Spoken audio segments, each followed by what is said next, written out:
در 28 سال همینا چیکار کردن؟ شما این سوال یک بار مردم شما در فکرتون میاد که همینا در 28 سال چیکار کردن؟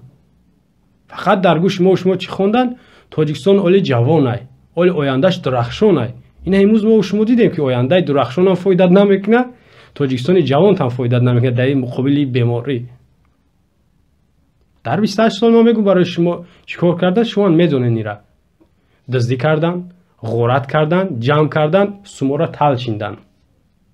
میدونین ایرا در داخل هم در خارج هم خانه های بحشمت، وایمه، کتکوت، کیف صفا کردن، دچه ها ماشین های قیمت خریدن، گله های اسب ها را دارن، فرمه های گاوه ها دارن، رمه های گوسپندا دارن، زمین های بزرگ در داخل تاجیکستان دارن، خانه های قیمت در خارجه دارن، در بانک های خارجه پول دارن.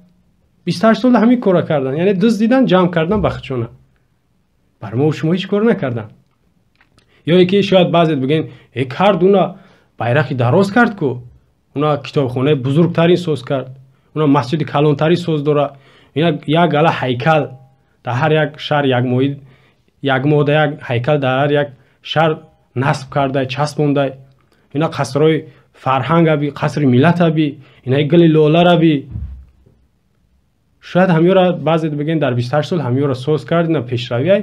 اما وقتی که مردم ما و شما اگر همین بالا خدای نکرده رسما یا قبول کردن زیاد شوه، باید مردم مخصوص همو بیمارا را بجای یعنی بیمارخانه مخصوص یا باید که تامین کنن، یعنی جای کنن. چیکار میکنن در وجود؟ نمیشه که در قصر ملت برای جوش کنن، میکنش یا که در دچای ورزا باشه، یا که در بالای گلی لولا اینا برف زد، گلی لولا شایبین رفت، میلیون ها دلار سامانیش سوخت. خب باید زندگی پیش نمیره، تاجیکستان باید پیش نمیره، دولت باید خیلی مسخره بازی به یگون جا نمیرسه. برای همین دوستای عزیز، هموطنان گرامی، وقت ساعتی اومده که ما و شما از حکومت طلب کنیم، چون که وقت ساعتی طلب کردن ما و شما رسید. دیگه ما مجبوریم، یگان راه نداریم، هیچ علاج نداریم که ما ایو طلب نکنیم، هیچ علاج نداریم، ما نابود میشیم. شما ببینید ولی رژیم با یک بهانه زوری دیگه میآورد. تا یک وقت تروریست اکستریمیسم میگفت، دیگه از دیگه پایبین رفت. در جامعه جهان حتی ایرا دیگه ذکر نمیکنن، ویروسی را جخید ای بری بالا از ویروس های. با ما و شما را یا فریب میکنن، با 20 سال 30 سال دیگه با میگن که ما یک وقت ویروس داشتیم، ما قشاقی اومد، مودا کریزیس اومد، بسیار ما و شما را اذیت داد یا که ما و شما را خورد.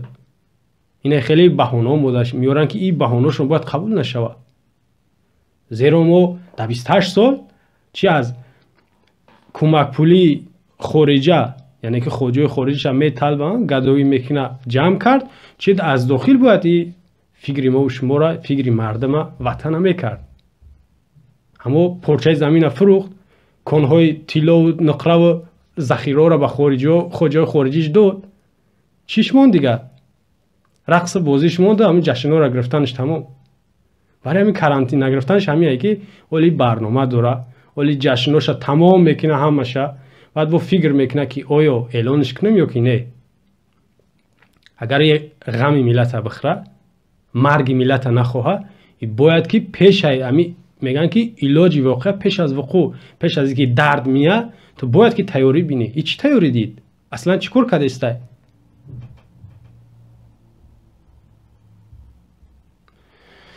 خب در آخر من چی میگم؟ پیش از همه ما و شما باید توبه کنیم، توبه به طرف خداوند از گناههای کبیره و صغیره، مخصوص از گناه پشتیبانی ظالم. این هم یک گناه عظیمه، یا که خاموشی، این هم گناه عظیمه که پیش خداوند میریم و جواب میگیم. این را فراموش نکنید. با صدقه و خیرات و خاموشی و صبر ما ایگردن و سوقیده میشود در پیش خداوند سوال جواب. یا که گناهمون خاموشی، بی‌طرفی، یا که دفاع از ظالم هم، این هم گناه عظیمه. توبه کنین.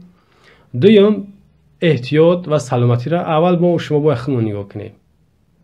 سوم وزارت تندرستی اگر که راست بگه، ما ایروی عقل باید اورا نگاه کنیم، گوش کنیم. ایروی عقل، هوایی کرکرونه باید گوش نکنیم اورا، چون که ما داریم بعضی машиника و друябозایی که میبرند میگن سپند فایده داره به بیماری ویروس، چسناک فایده داره، دیگه هجوم میکنه مردم. یا فایده نداره، نه سپندش، نه چسناکش، نه پیاز، نه کارتشکا.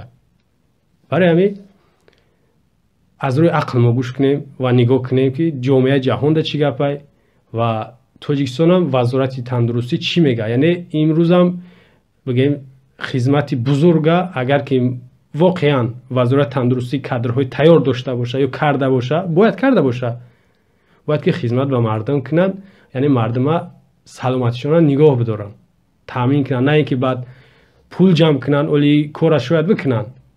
از هر یک کارخانه مانند یمو سهمیه‌واری از معاشهای همه مردم جمع کنن که برای برطرف کردن کرونا ویروس.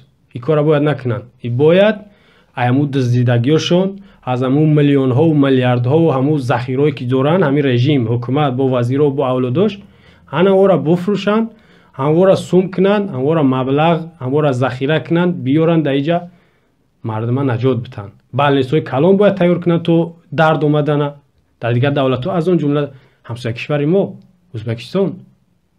حکایت بالنسای عاجل در سروشن یک بالنسه تیار کرد برای همین بیمارا، برای همین روزی بعدش ما و شما ایفای رقص بازی جشن بیمانگی گشتیم.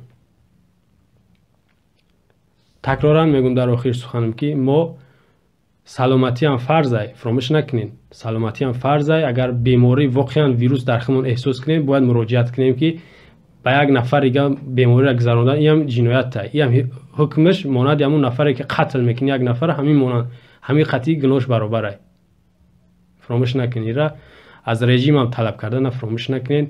خداوند مهربان ما و شما را سلامتیمون اول بردوام نگاه بداره و اگر که رفتوی بیماری در تاجیکستان ما و شما اومد، از خداوند طلب کنیم، آرزو کنیم، زاره و تولا کنیم که هر چیز زودتر برطرفش کنه با قدرت عظمت بزرگیش. سلام علیکم و رحمت الله و برکاته.